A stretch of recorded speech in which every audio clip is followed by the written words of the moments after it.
and it's a good time of the week to get some fresh ideas. We like to do it with Ben Young. The best ideas are free. Good morning, Ben. Good morning. Today talking about introverts and extroverts and how that relates to innovation and the difference between the two characters. Yeah. So, would you say you're an extrovert and an introvert, Glenn? Definitely an introvert. Definitely an which introvert. People will be quite surprised about, being on the radio all the time.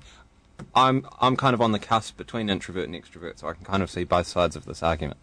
So, given you're introverted, would you say that has an impact on innovation, your ability to pick up, and connect new ideas? But my own ideas or other people's ideas or... I think it probably does have an effect on innovation, and that maybe I wouldn't necessarily get a whole lot of people together to take and run my idea. And that's precisely what this study said. It said introverts tend to not express their ideas as much, and extroverts express their ideas much more openly, right? Which kind of matches the personalities and makes sense. But the study wanted to find out whether that has a significant difference.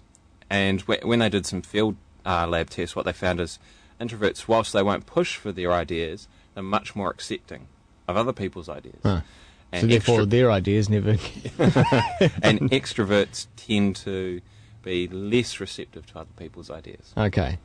And so what that means is overall there's not a massive impact. But it's quite interesting. They looked at some pizza delivery stores, and they were looking at the personalities of the employees and the personality of the manager and the store's profitability. And they wanted to see what kind of differences there were, because in a lab, in a closed-off survey, it's always very easy to kind of come to nice conclusions.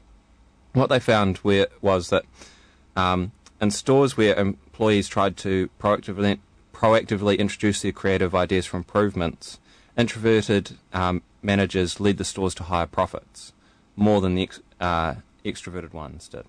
So where employees are pushing and giving ideas all the time, the introverted managers were doing much better. In franchises where employees stayed quiet and didn't offer their ideas, extroverted managers led stores to higher profitability than introverted.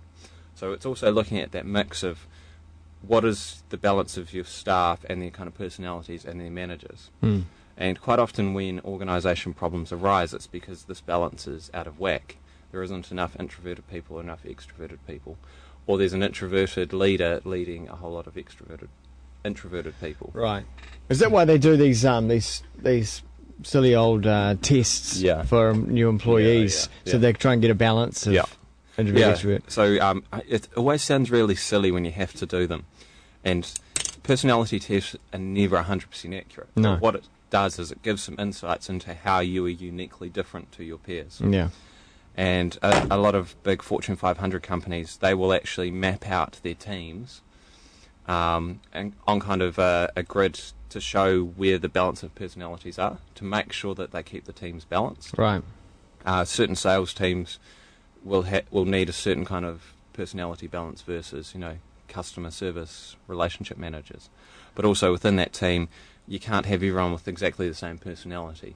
Whilst you have the same strengths, you also all have the same weaknesses, which can cause major issues. And that's always a problem. So, it's really, really interesting that one isn't better than the other, and not that I thought that, but the common perception is that good managers have to be big, extroverted, really open, social, charismatic, when the reality is it depends on the kind of people they're leading. So it depends on the makeup of the workplace. Yeah, that's really cool. And where was that study? Oh, this was over on the Harvard Business Review. Yep. If you look up how introverts can become better innovators, and it's got a few guidelines at the bottom which you should definitely go read. And it looks at if you are introverted or if you are extroverted, how you can mould that and adapt your behaviour in certain situations to make sure that you get the best of the people around you. Great, some great tips there. More at bwagy.com, and you can also find this as a video once more, kiwifm.co.nz Radio Wammo show page link, BWAGY on Twitter. Yep.